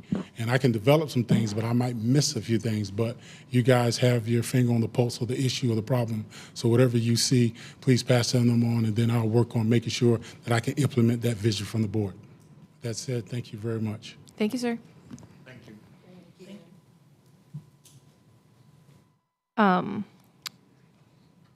What is next on the agenda? Is it just the committee assignments? Yes. Okay. It's hard to follow presentations like that. So there's a little bit of business to tidy up because we had some folks join the board, and then I as chair, was not present at the June meeting. This is how, on the screen in front of you, in the presentation, is how we're currently split on our committee assignments.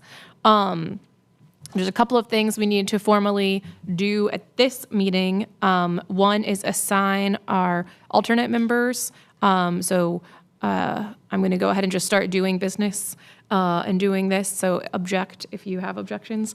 Colin Beamer wants to be on the marketing committee and join your team, Leo. So that's where we're going to assign him. Okay. I don't think we actually have to vote on this. I think I just do it. Is that correct? Okay, and then I actually heard from Mr. McKinney that he is going to be resigning his position due to other things that are going on in his schedule. So I'm not going to assign him to a committee. But I did receive a request from Mr. Teague to move from route to finance and policy, which will fill you back up, Linda, with all the important policy work that you have going on. But I do think leaves us one short technically en route, because I don't technically count. So if there's anyone who would like to move to the route committee, there's an open seat there with Mr. Teague moving over to finance and policy. Or otherwise, we will voluntold the next person who joins our board. Can somebody be on two committees? You can absolutely attend any meeting. The folks that are assigned are the folks that are asked to be there in order to make sure there's a quorum for the committee. Yeah, so only the people that are assigned usually vote in the committee. But yeah, if you would like to attend both or be reassigned, you can. No, I don't want to be real. I like the marketing, but I would like to be on the route committee too. Okay. Well, you're on route committee then. And then you can still continue to attend marketing, but I think marketing, with adding Colin to marketing, they'll be full. So we'll reassign you to route, but you can still attend marketing as you wish. Okay, we can do that. Well, because both of them are very, very, very important. I mean, all the committees, yeah. Finance and this board in general. From a lived experience, this route thing, I have some issues with that. And marketing, well, y'all know I want things, but yeah, they're great people to work with. Well, we appreciate your attention to it, and for all board members, you're welcome to attend as many committee meetings as you can. The discussion that we have in committee is really, really important, and a lot more in depth than what we're able to cover at these board meetings. Okay, so Mr. Thomas will move to route, Mr. Teague will move to finance and policy, and Mr. Beamer will move to marketing. So moved. We're all squared away. All right, everyone's been assigned their duties. We'll do very quickly committee reports because I think we covered most of your action items in board discussion. So I'll turn it over to you, Ms. Williams. Thank you.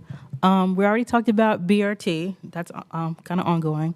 Bus stop presentation. Melanie did a presentation talking about the construction of bus stops, how shelters are decided, where they're put, do they get them, benches, implementation of benches. Do you get one? That's high level, but you can go on board docs and see that as well. The next one is set 8 and set 9. I'm gonna have Ms. Johnson just help me out if I miss some stuff because I left my notes. But set 8 from April 2024 up until now, I think that's right. There was a total of 18.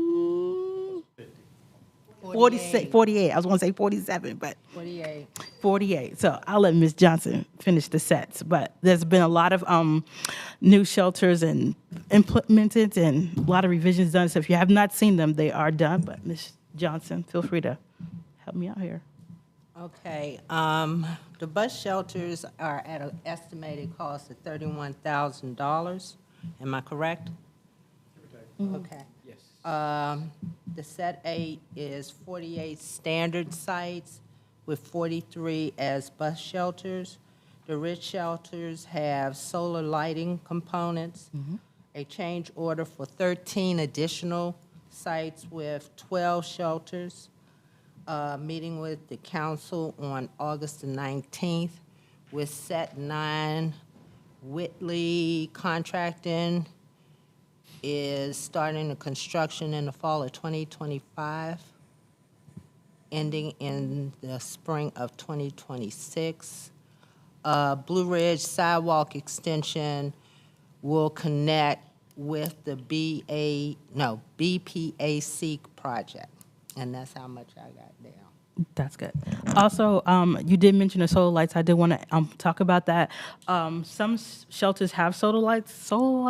The goal is to have all solar lights at bus shelters, so you'll be able to see at the shelters. So that's ongoing. So not fully implemented, but ongoing. You had a question? Additionally, isn't it going to have digital available? Didn't they mention that digital would be also included with the new solar? Yes.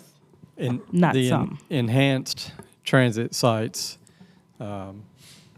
will have digital, but not every shelter site. So if it's considered an enhanced site, which is what set 9 is, those have the digital displays. We've got some that are already built that we have to come back and add those to. We are now buying solar for all our new shelters. We have a decent amount of shelters in inventory today that do not have that solar lighting. So all new purchases are going to have that solar lighting, though. Did you have a question? Yes, this is gonna go. Are y'all also, one of the things I know, especially around Triangle Town Center and a couple other places, y'all used to have where you can see when the buses are coming, and that's been out for a couple of years now. And at a few of them, they don't work, so I'm saying, is this also something that's coming in? Yeah, Ms. Williams has been talking about this for quite some time, before you were with us. But so the purpose of the digital signs at the enhanced transfer points, because those stops happen where more than one route come together, is to have the opportunity to put things like that back on the bus stops. And correct me if I'm leaving anything out there, but that is the goal of getting this technology back in place. Yeah, the digital we were talking about is the real-time information at the enhanced transfer sites. Okay, can I ask one more question, please? Sure. Yes. All right, one of the issues that I had a lot is when the number one would come into Triangle Town Center. It used to stop at that at the depot, at the storage unit and sit there, even though the bus was running a little late, knowing that you have a connecting route at Triangle Town Center. I've actually had issues with drivers by telling them, hey, the 25 there is, I need to take that to get to Prairie Creek so I can go home. And the driver will continue to go around and tell me we don't have to stop for that. They have personally told me y'all have trained them that there is no connecting route. Now, I'm saying that coming from the driver. I'm not saying y'all did that. But that has created a lot of tension up there around Triangle Town Center. So I think the official route for the Capitol service is to, when it pulls in, it does not stop at the bus stop up there on Sumner Drive. It goes down to the mall, serves that stop first, then comes back to the second stop, and that's when it would meet that other bus. The Capitol does not have a timed connection, I don't think, with any of the services because it runs every 15 minutes. So we try not to make it have to sit and wait for somebody that might be running 10 or 15 minutes late, and then you got another bus right behind it. So. Okay, down. But we can discuss that Mr. Thomas, September. I'm going to say let's put this in committee. Yes. But I agree with you because I feel the same way about the 7L and the 20 not having a time spot. So I feel you. But we're going to take those kind of discussions into committee, Yes. Especially now that you're on committee. See you September 2nd at 11 a.m. You guys can put Triangle Town on the agenda. But thank you. I want to turn it over to Taylor for the Yes. high frequency routes update. Is that okay, Lynn? Yes, that was Keep my moving. next thing. Okay. Good afternoon, everyone. I'm Taylor Colleen, a senior transit planner. I've been here at the city for about a year now, but this is my first RTA full presentation. Welcome to the big room. Thank you. So I'm just going to be talking about our high frequency routes and just giving y'all some data and updates on them. It's mainly ridership data.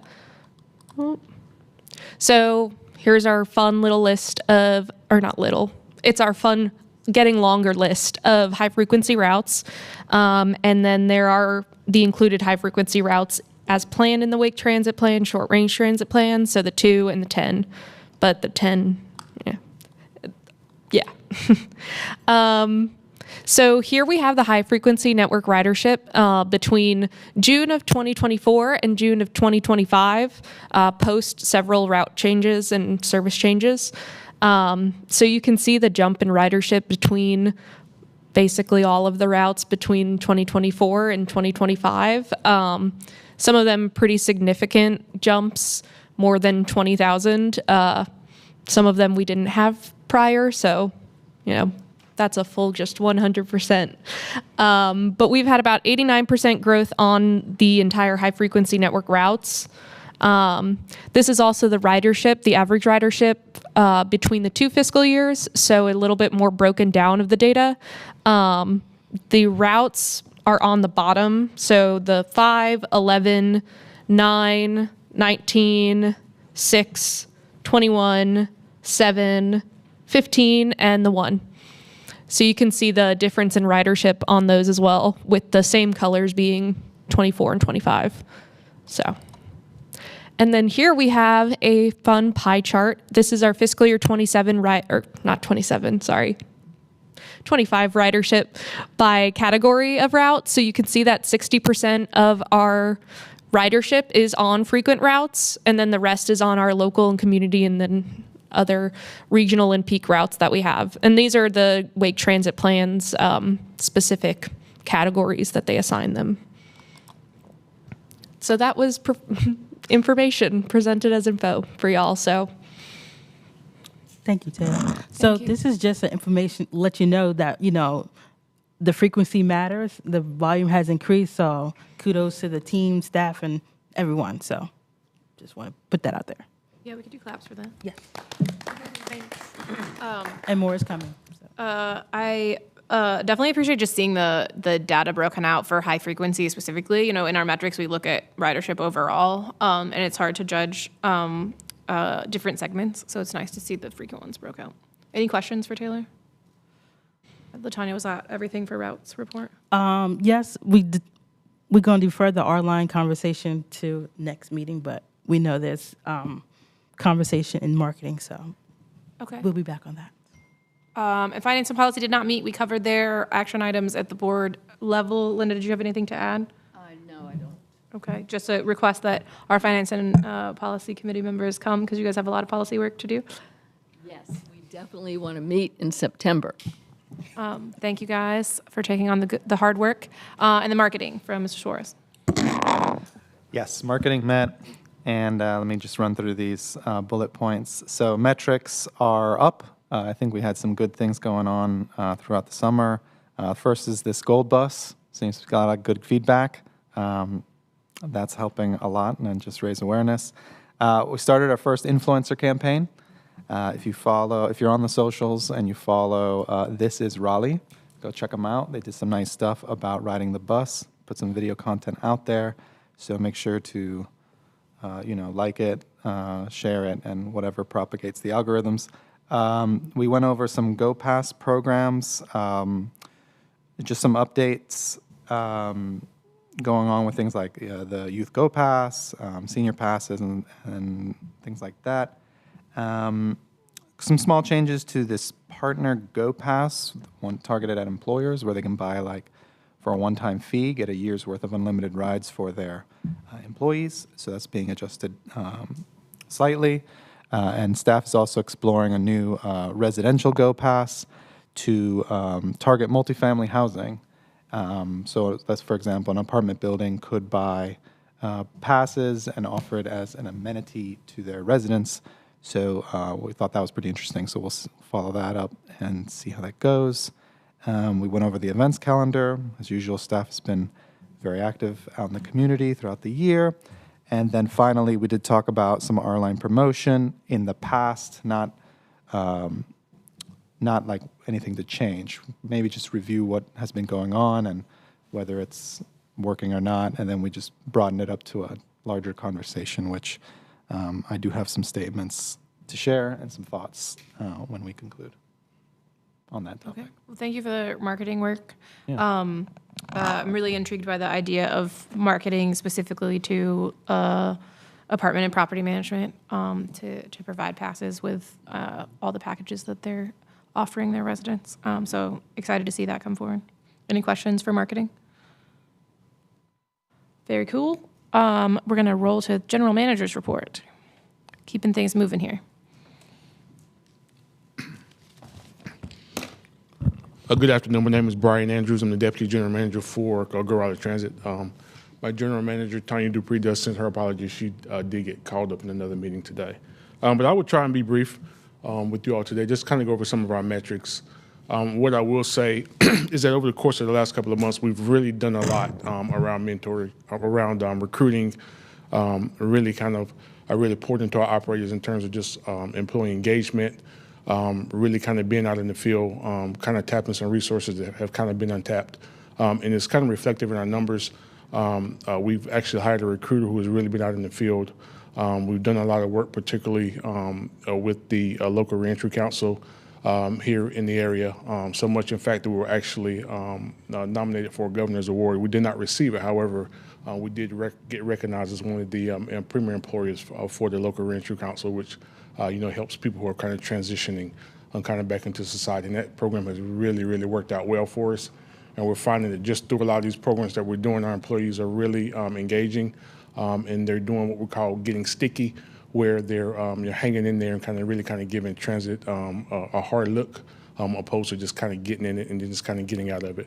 But in June, you'll see that our operating numbers have increased significantly, and they've been maintaining. They've been steady. We're currently around about 250 operators. Our number is to continue to hire. We never really take our foot off the gas just because we do have to account for attrition. You're going to lose some, unfortunately, but that's just kind of the nature of the industry, and you have people retiring for other things. As far as the missed trips, we're really proud of this number because they're really, really way down. If we look back at the beginning of the year, we were well into the hundreds of missed trips, and now you're seeing, we're around about 50, sometimes lower than that. So we've done a lot of work, and a lot of that has to do with as we increase our operator numbers, then we're able to get those buses out and keep that service on the street. And most of those, of course, if you see just based on the breakdown, most of our missed trips are because we don't have any operators. I know for the month of June, there were some holidays around Father's Day. We did see like a higher number of call-outs. And what we do is just when we see those trends, we just try and stack, the deck just to try and plan for those. But a lot of times you don't know, but we just do it just based on kind of what the trends have been based on the previous year's metrics. Our on-time performance, we're continuing to do pretty good in this area. We're really working with the planning team and identifying some areas around some bus stops and things that we're doing to really try and drill down to kind of improve that. Understandably, there are going to be those things that we can't control, like traffic and construction and things of that nature. We've seen that in the city. However, that's just something that we just continue to work towards to try and improve to get that number up. Ben and his team, despite maintenance shortages, a lot of times that's another area where we really kind of struggle to kind of keep people.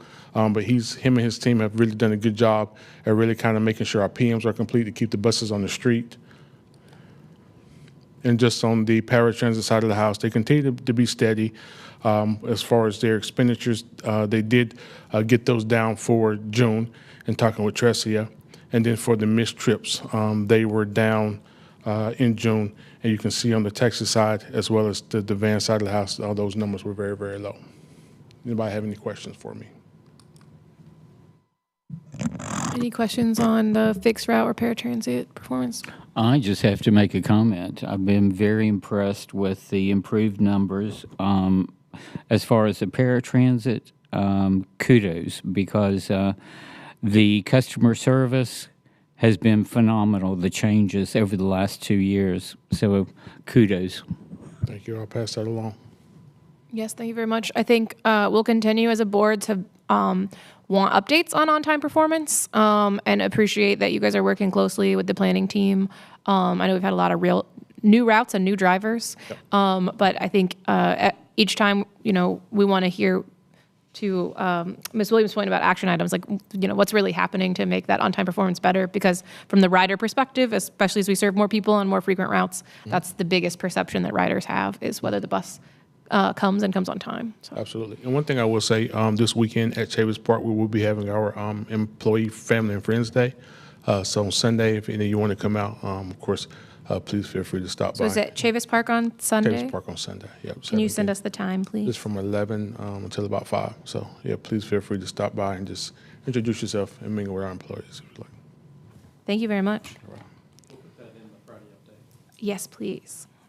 Want to support those operators. Thank you so much for the report today. We are going to roll into concluding remarks from authority members. I know Mr. Suarez said he had one. Does anyone else have one? Yes. Okay, we'll go Mr. Suarez and then Mr. Teague. Cool, thank you. All right, so back to the R line. I'm curious to think that some of this might overlap with what was going on en route, but I've got some organized thoughts. So throughout the summer, I've been thinking about the R line extensively. Back in May, some of my fellow board members in one-on-one conversations really inspired me to take a look at the service itself and the metrics. From my perspective, the community is trying to say something. Nobody is riding the R line, is what I'm hearing in my social circles. So is this true? So I took a deeper look at the April 2025 performance metrics that staff provided. And I'm seeing a few things here. This is what jumps out to me. The R line averages just 4 passengers per revenue hour on weekdays and Saturdays, compared to a system average of 16 and 17, respectively, making it the least used service in the system by a pretty wide margin. At $10.93 a mile, it's the most expensive route on a per-mile basis, where the system average is about $6.78 a mile. The total boardings that month, 3,854, are well below a typical route, placing it in the bottom quartile by total riders. Could April have been an off month? I don't think so, as the more recent May and June performance metrics tell pretty much the same story. We see these results while downtown activity continues to increase. From the latest quarterly report from the Downtown Raleigh Alliance, they report, quote, Q2 2025 visitor visits to downtown Raleigh were up 4.2% compared to Q2 last year, while Fayetteville Street saw a 4.7% increase over the same period. So it's possible the community may be right. The takeaway, as I see it, is that we're running mostly empty buses around a downtown that's seeing people visit more and more with each passing month. Having said all this, I do think change is needed, and this board should discuss and act. What I'd like to ask of this board is that we take the discussion of the R line to a committee, which sounds like we're doing, but with a focus on the R line's mission rather than the R line's operation. I'll admit it's tempting and maybe even fun to play transit planner and discuss changes to the route, the fares, maybe the bus stops, and I'm guilty of this myself, but I don't feel like we're there yet. So I want to ask this board and anyone listening a question. Is the R line special to you? Is it different from other routes? If you and your community, your networks, think that it's not, then the mission statement of the R line may not be needed. It's just another route that's not performing well is the summary that we have today, and we can address that just like any other route that's not performing well. I would anticipate that to include reductions in service or even decommissioning of the route itself, something I know I'm open to. However, if you, like me, think that the R line is a unique offering to Raleigh, then what we owe the city is a well-thought-out mission statement for this service. Who does it serve, and what is its purpose?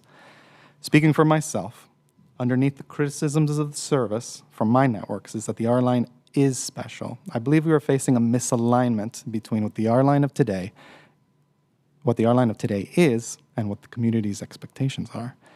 So to summarize, I asked the board to put this in some committee, which I guess we're doing, so we can have frank discussions around the R line and work towards making a recommendation from this body. Here are some examples of the questions I think we should attempt to answer. Purpose. What core need for downtown does the circulator exist to fulfill, and why can't that need be met by an existing transit? Target audience. Who is the single most important group of people we are trying to serve, and why them above others? Success measures. If we look back in 5 years, what one outcome will tell us this circulator was worth the investment? experience? What do we want people to feel or say after riding the circulator for the first time? And relationship to other modes. Should the circulator primarily connect riders to the larger transit network, or should it be a standalone service? I believe we owe it to the city to re-examine the airline's mission, especially now with millions of dollars being invested within its service area. Public projects like the new amphitheater, an expanding convention center, the Fayetteville streetscape improvements, those are happening right now. And I believe those will pop and really come together in probably by the end of the decade. So we've got some time. Alongside private development and other new hotels that are expanding hospitality offerings. So I know we discussed we've got some items on committee, but I look forward to engaging in some thoughtful discussion around that. Thanks. I think thanks for bringing it up to the board's attention. I think correctly you identified that we sort of talked around about the R line and put it on some committee agendas.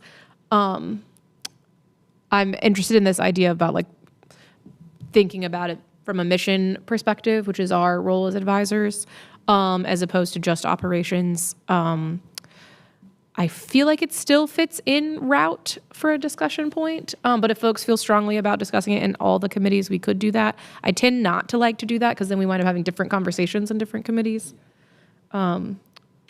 I'm seeing consensus that it could live in route. I do think that it would be valuable to have it in marketing as well as the route. Okay. To determine whether the route is capturing all the potential users, but also the marketing aspect of how can we rebrand this. Okay. This is my opinion. That's a good point. How about we do this in a similar way to what we did with system map and code of conduct, where we just put it in one committee and then into the other? Route has a little bit of a full agenda docket. So do you want to send it to marketing first? Or both I think we next can month? do it conjunction. Okay. Like we talked last month when you wasn't here. Not last month, whatever month. Yeah, last month. More because we do need to promote the R line. We have new residents here, and the bus is just moving, and no one know what it is. So it just says R, but no one knows how much it costs. So I think if marketing promotes it, and we can maybe treat it as a microtransit, make it a smaller bus. I don't know. That could be a conversation we can have, but I think it can lie in both, so we can figure out the kinks, because the discussion was going to show the ridership, the numbers, and the metrics behind it. So. But we didn't have that question due to time. So let's put it, presentation on the current R line. Ridership is already en route. We'll leave that there, but we'll take up some of this mission and purpose conversation in marketing committee. Looking at staff to put it on our agendas. Thank you, Mr. Suarez, for bringing it up. Mr. Teague, you said you also had remarks. Yes. I just wanted to say in the last 2 years, I've kind of focused on the day-to-day operations, and I've kind of rethought my mission and my presence on this board. I think that I need to look more in the future and how we can make recommendations. And, when I was looking at the R line specifically, I overlooked that we have 8 routes that are under 15 or under passengers. So I hope that we will start looking outside of the box. When I lived in Mexico City 30 years ago, they had buses that were aligned with the passengers. So we're traveling, with large buses with a very small amount of passengers. Let's think outside the box. It would help the environment. We're trying to get to Vision Zero for the maintenance cost of the highways. So I would recommend that the future, we look at different size vehicles that are, aligned with the passengers. That's my thoughts. Thank you. Definitely appreciate those thoughts. I think that we do have conversation on buses semi-regularly within Route Committee. Is there some information you'd like to bring to that committee? Or is something you kind of want us to think of?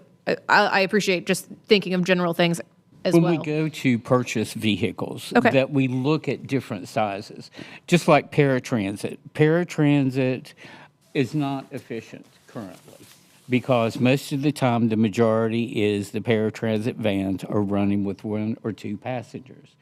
So we need to look at all of the vehicles. Sure. And that would be better for the environment, and it would be cheaper cost for the city.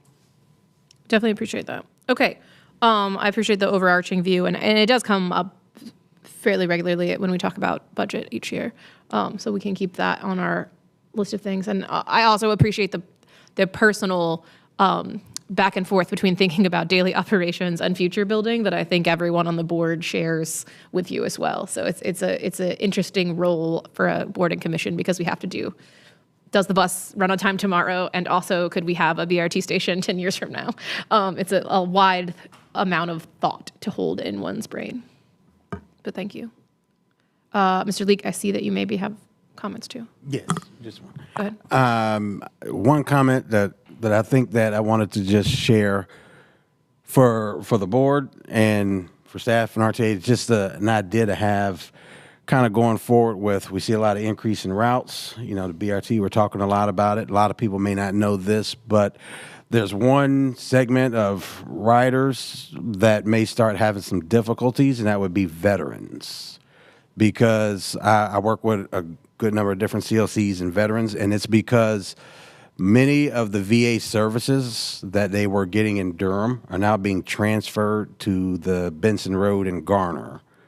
And many of them, you know, I work with homeless veterans. It's easy for them to get to Durham because they can use the bus and they can use Go Triangle. But there's literally, for a lot of those veterans, no way for them to get to, and they're doing everything there, outpatient internal medicine, all of their medical stuff, mental health providers. They may need to, just as an overall, as a body, since that place just started opening at the end of July, right? So it's new, but since we're in the process of looking at new routes and extensions, it's very difficult to get there there's really no way to get there by bus.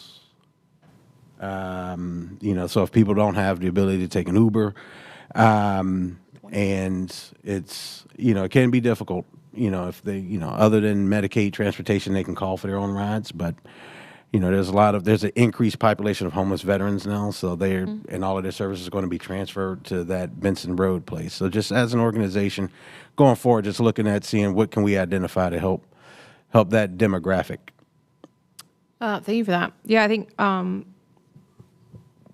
couple things come to mind, but we can take that into route and hear what staff think. So I know staff does a lot of outreach to make sure that folks that know that they're qualified for paratransit can get paratransit.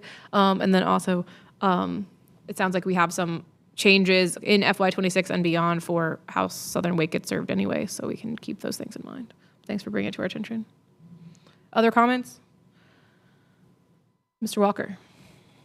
Yeah, Ms. Williams briefly touched on this earlier, but just want to highlight, check your calendars. Our next committee member or meetings in September are Labor Day week.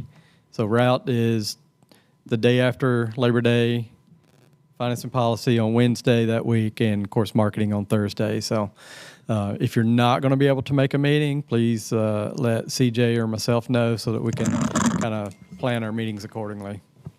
That was going to be my comment. We want to have quorum at all of our committee meetings and our board meeting, and many of you are very, very good about texting or emailing me, which is great. And also, please text or email Concetta because she is the official keeper of attendance, and I do not always remember to tell her or the committee chairs what's up. So to offload my inbox, if you can still tell me, but also tell Concetta, it's much appreciated. And I'll just close my final comment of just like thanking you all for the real attention that you're paying to the bus system and how we can continue to operate well and better. With that, I will call the meeting to adjournment at 5:33 p.m.